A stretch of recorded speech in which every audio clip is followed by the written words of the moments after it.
What is happening, people? Welcome back to the channel. I hope you're keeping well. Here is your match preview for Liverpool versus Tottenham this weekend. If you're new, please do like and subscribe. Let's crack straight into it. We'll be covering team news, predicted lineup, my lineup, score prediction, and a general preview, including an opposition preview as we dive deeper into Liverpool and their season. So let's crack straight into it. Firstly, some insights ahead of the game. Liverpool scored 7 goals in their last 5 matches and have kept the most clean sheets in the Premier League with 14. And Mohamed Salah is the Premier League top scorer with 27 goals.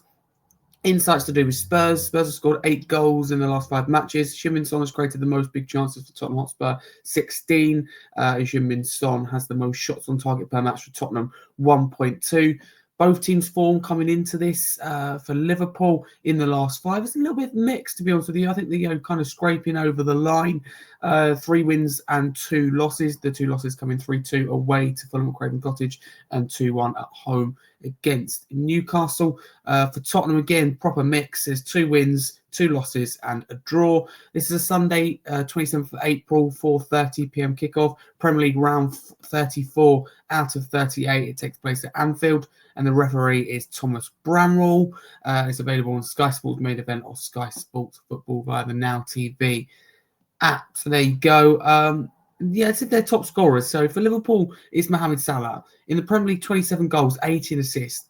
Crazy numbers. I think that's the best season he's having in a Liverpool shirt. Our top scorer in terms of Tottenham is Johnson with 11 goals and 3 assists. Salah playing 3 more because he's played 33 games in total, which is all of them. And Johnson has played just 30, obviously a short period, wasn't he? That he was sidelined.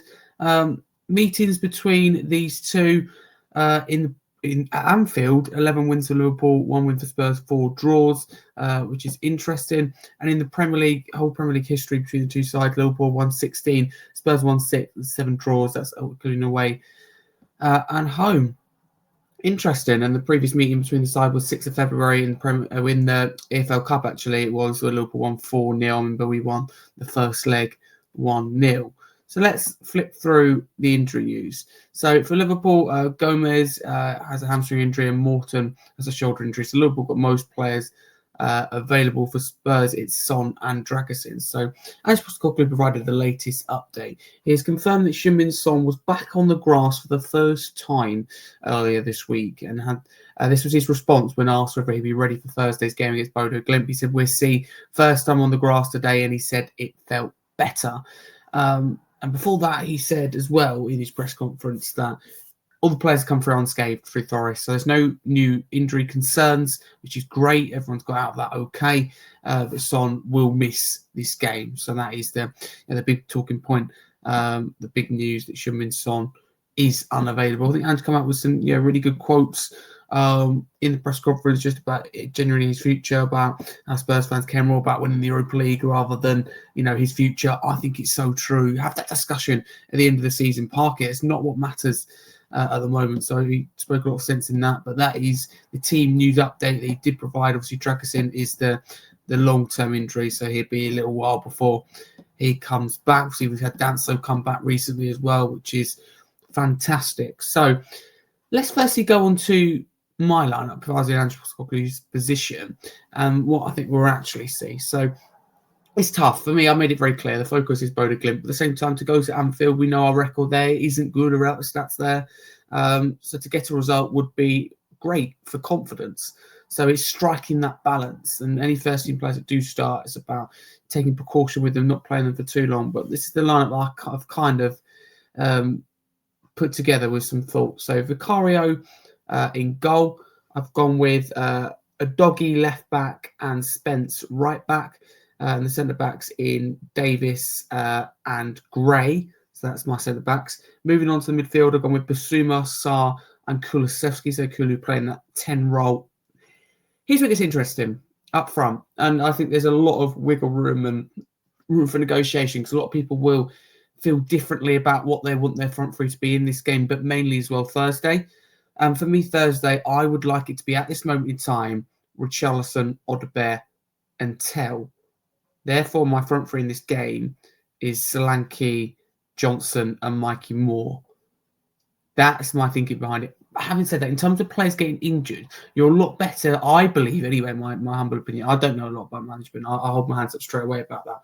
But I believe you're better to, start someone, though, than introduce them from the bench, because they, when you get introduced from the bench, you've got to get used to the speed, the flow of the game. So that does ruin my argument a little bit with my team. In terms of, I think, what we actually see, I think we see a little bit stronger than that. I think we see 4 or 5 changes. For example, I think that Porro will be in that side. I think that Bentancur will be in that side. I think Odebear will be in there instead of Johnson. I'm quite open to who starts there, but I think Odebear offers more, but Johnson's got the bigger end product. So, it's really, really difficult. So that's my thoughts on that. And, a quick dive in to Liverpool and their season. I mean, they've been magnificent, haven't they? Nobody thought that Arne Slot will come in and storm it, if you like, as they have. But it's no secret that they are limping over the line. I believe they only need a point, don't they, in this game to be confirmed title winners, champions again. After Arsenal dropped points at home to Crystal Palace, what goal by Mateta at the end to stop them from winning the game. I mean, wow.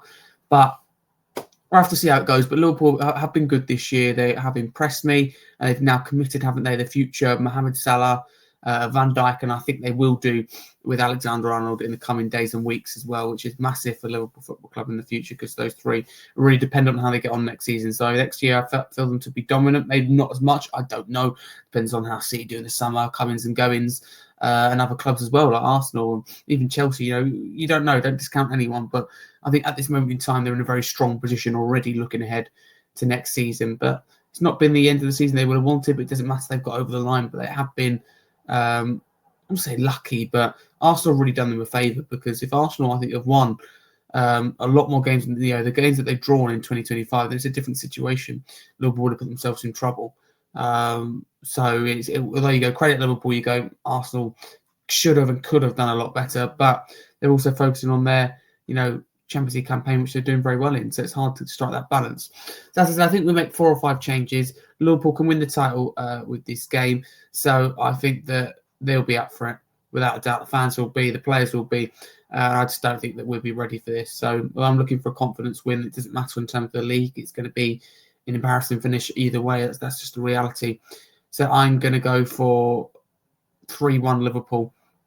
So not a hammering, but I do think that they beat us and quite comfortably. It'll be a comfortable 3-1 as well, because we have already lost badly to Liverpool this season at home, but we've also beaten them at home in the League Cup. There's definitely a fragility there to expose Liverpool. Robertson left back, Alexander-Arnold at right back, I believe. Defensively, there's vulnerabilities, let's just say. But that is my match preview. Thank you very much for watching. If you're new to the channel, please do like and subscribe. Thank you very much for watching. Appreciate the continued support. Enjoy the game. 4:30 p.m. kickoff. Come